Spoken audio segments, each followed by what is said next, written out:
Hello, this is Nancy Strawn, and I'm with Dana Hargis from Isaiah 61 Foundation in Ada, Oklahoma.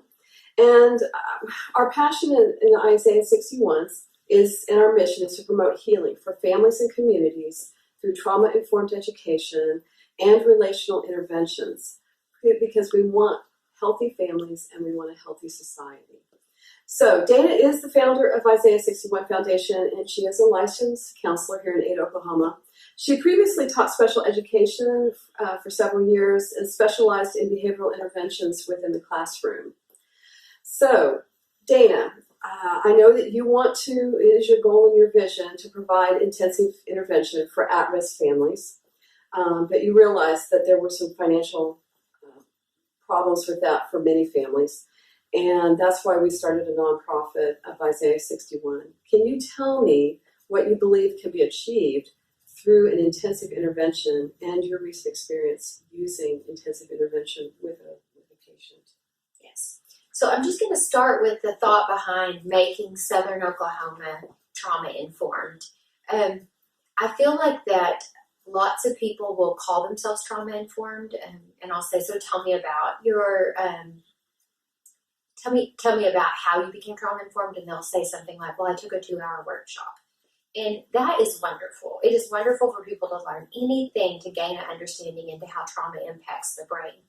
But the model that we use for training is 24 hours, and I don't in any way think that it is exhaustive of what trauma can do to the brain or the body or the life of a child, or, eventually the life of an adult. It may start when you're a child, but you don't become, you don't stop being traumatized just because you're an adult. The way it shows up in your life just looks different. So our goal is big. The first thing that I think that is very important is that we begin to get our community to understand what trauma looks like, why people do what they do, and what we can do to help heal the brain. That's the best part, in my opinion, is the model that we're using operates under the assumption that everyone can heal given the right opportunities. So we are hoping to be able to train schools, foster parents, social services, the courts, private families, counselors, DHS, the police officers, anybody who has direct contact with people who have been traumatized. Because the long-term implications of our society understanding how trauma changes the brain and how we deal with people will either take them towards healing or towards further distress is unbelievably powerful. If we can look at somebody and recognize, you're behaving in this way, not because you're a bad person, but because you're out of control, and you're out of control because your brain believes you're not safe. If we can learn to see that and deal with those people differently, we can allow for different outcomes. And when we save one person, it's powerful, because that one person eventually will often be a parent to many other people, or be a spouse, or be an employee. So our ability to help our society understand this is what trauma and this is what it looks like.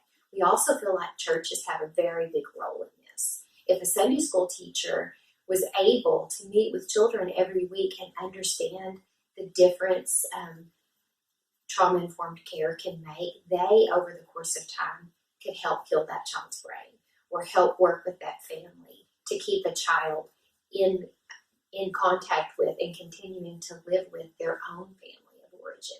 Because in the grand scheme of things, good trauma-informed care and treatment will begin to save families. We'll need less DHS services. We'll need less extreme interventions at school. We'll need less inpatient care. We'll need less foster homes, because people will be able to take care of their own children because they're functioning well. So when that's kind of a broad stroke, there's much more to it than that.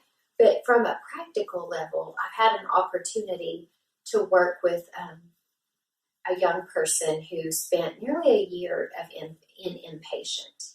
And I don't know, how much people know about inpatient care for children, But it's sad to think of a child being away from his family for a year, away from anybody who he knows or loves, living with people paid to take care of him, living with other children who are potentially more dysregulated and more traumatized than he is, learning things that no child should ever know. The course of intervention is often lots and lots of medication, which in itself is a whole nother problem that changes the brain in a different way.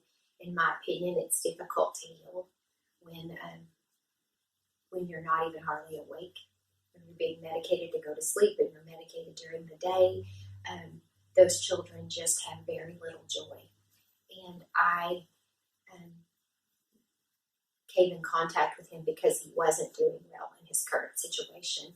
And I was able to do some pretty quick, intensive treatment with biofeedback, a little bit of TBRI instruction with the family. And I saw him I saw him 14 times in 13 days, I think. And he was able to get off his medication. He was able to resume more normal eating habits. The medication made him very hungry, so he tended to overeat. He was able to get his bowels functioning again. Often medications and issues with that vagus nerve keeps the digestive tract so overwhelmed that the children don't have bowel movements regularly. They have upset stomachs. They have lots of just intestinal problems that also creates issues with serotonin, because we make more serotonin in our gut than we do in our brain. So working with all these different things, we have allowed this young man to just have a much more normal life, and we have greatly increased the likelihood of a positive outcome for him. If children go through life going in and out of mental hospitals, unable to maintain a placement, unable to connect with a real family, the likelihood of incarceration at some point is very high. And we're going to have another video soon about what tends to happen to our foster children as they grow up and age out of care. That our goals are very lofty, but I feel like we have much more than a theory. I've had my current job as a counselor for over 20 years at this point, and I was a special ed teacher prior to that. And I'm also an adoptive parent of foster children, and now I'm an adoptive grandparent of foster children. So this isn't just something that I've come to hoping that it will work. I really believe, given the right circumstances, that we can change the outcomes for individuals, for families, and for Southern Oklahoma. And so you've heard it. It's a common story. We have a lot of foster care kids in a rather rural state. And we have a lot of dysregulated children, and we also have the highest level of women incarcerated. We've had that for over, I think it's close to 2 decades in the state of Oklahoma. Matter of fact, because we have the highest level in the United States of women incarcerated, we have the highest level in the world. That's not something to be proud of. But when you consider that this is a generational issue, we need intervention, and we need to do a lot of work these kids when they're young, and we need to work with their families as much as we can. And if they are adopted in, you're right, that doesn't always fix the problem because there's already a problem there.